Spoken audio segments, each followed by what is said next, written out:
una talaga ay nahirapan ako na makapag-adjust dito sa PIA kasi iba yung nakasanayan ko halimbawa sa pagsulat, so I kind of feel restricted din noon. Pero habang tumatagal ay nakakapag-adjust din ako with the help and supervision of our information manager. And everyday talaga is a learning like sa pag-edit ng videos, pagsulat, and pag-gather ng information.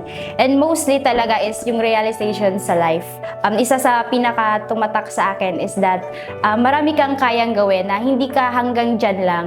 So dapat kang maniwala sa sarili mo na you are capable of doing great things.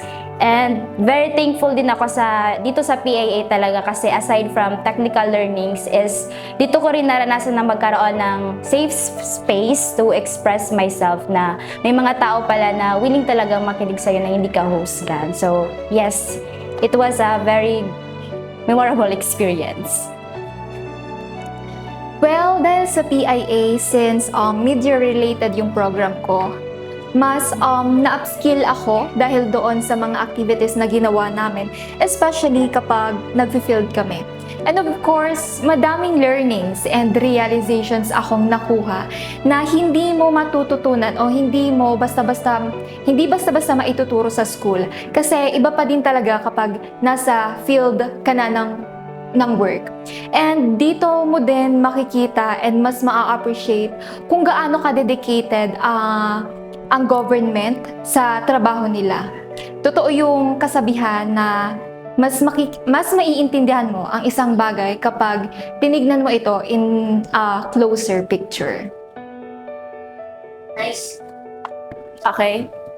Okay, so far yung naging experience ko sa PIA is okay naman siya.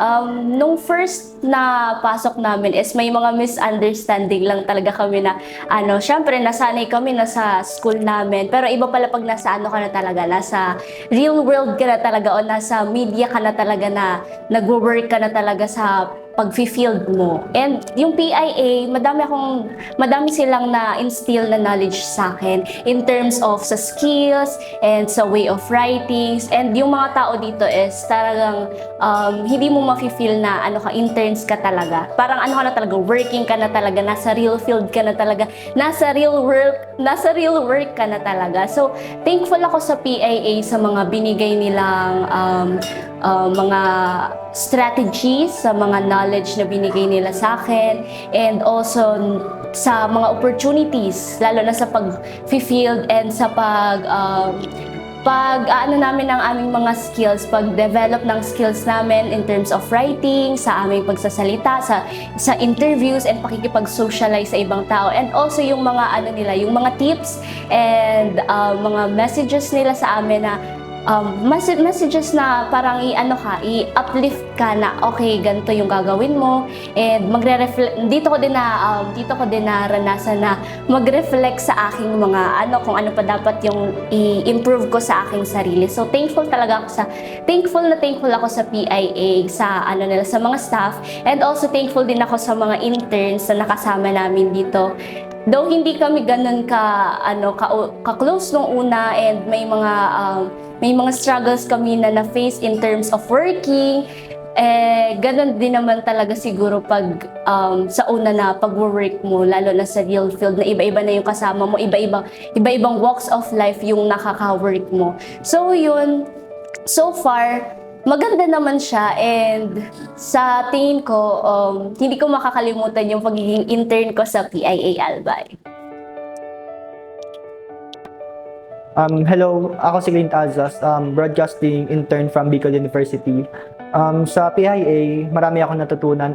Isa na doon kung paano magsulat, and yung mga experience sa labas, like nag-field works, gano'n. Tsaka marami akong nakasalubong tao, mga professionals, mayors, governors, gano'n, mga politicians.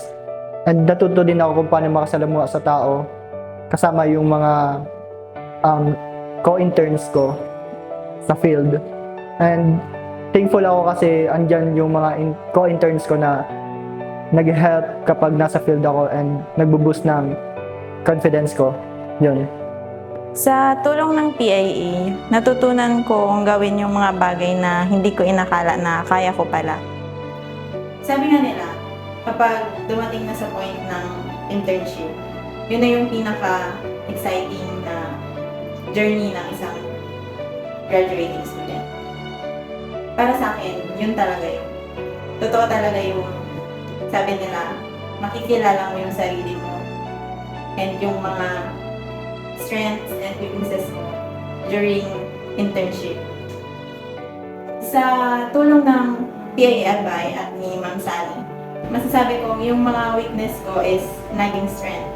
Kasi unang-una, hindi namin forte ang broadcasting since journalism kami. More on writing. And nung andito na kami sa PIA, nagulat kami na need pala namin mag-broadcast halos araw-araw.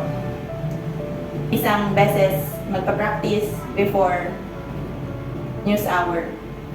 And habang ginagawa namin yun na hindi kami comfortable doon kasi hindi kami sanay. Habang ginagawa namin sa araw-araw, masasabi ko na yun yung pinaka-weakness ko. Pero ngayon, strength ko na siya. Sobrang conscious kong tao na humarap sa camera and magsalita ng mic. And napatunayan ko na kaya ko pala. So, in simplest term, binuo ng PIA yung sarili ko and inilabas ako sa comfort zone ko. And very thankful ako sa PIA Albay para sa mga learnings na yun. Alam ko na yung mga natutunan ko dito is magagamit ko pa siya para sa future. Ang journey ko sa PIA Albay ay masasabi kong one of the best. Kasi may mga bago akong natutunan na nakakatulong sa akin bilang isang ako. Ang experience ko sa PIA Albay ay masasabi kong napaka-exciting. Kasi kahit may mga biglaang coverage, may mga biglaang ganap, syempre dapat lagi tayong ready, lagi tayong on the go. Syempre, sayang ng pagkain, charot. And napaka-the best ng supervisor kasi talagang tinututukan niya kami, talagang iniisa-isa niya kami para mag-boost palalo yung confidence namin at ma-hone yung skills namin. Hindi na kami pinapabayaan at palagi niya kami tinuturuan ng mga bagay-bagay. Pati na rin yung experience, mga tips, advices na dapat namin i-apply sa sarili namin. And nasabi ko siyang one of the best kasi kahit may mga times na nakakapagod, ay kinakaya naman pala. Kaya naman pala